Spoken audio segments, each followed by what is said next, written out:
In this tutorial, we'll look at the extrude tool and different ways you can adjust the direction of an extrude. So for example, if I have a plane, I'll just create a plane here, um, rotate this at an angle, and if I draw a line, so I go to my shapes tool and splines and use line. If I turn on this auto grid, for example, it'll draw a line on the grid of that surface. But and then I'll deselect auto grid. But the problem is if I extrude this line, it will extrude it in the direction that the line was created. And it could be that you have other situations where you have a complex form and you detach a series of edges.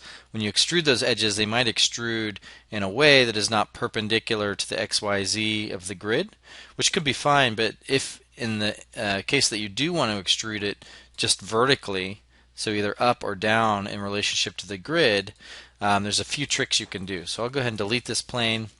I'll select this line, I'll delete the extrude modifier. So I want to extrude this thing directly down, for example.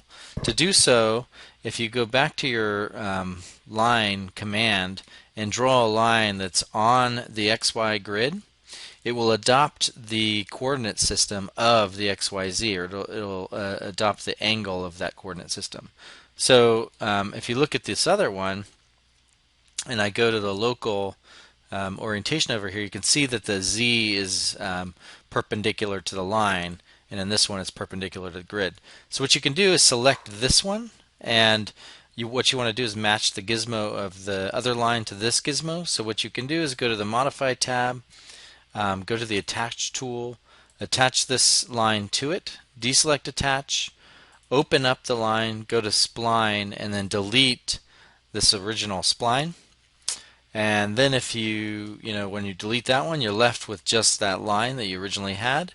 But if you go to the local coordinate system of that line, you can see it has adopted the previous line. So now when I extrude that line, it's extruding vertically in the up or down direction. So if I wanted to then cut this line at like a ground plane, for example, you could either Boolean, create a box and Boolean part of the bottom out, or you could just add a slice plane, which is maybe the easier way. Remove the bottom and then open the slice plane and kind of move it to the point that your ground surface is at.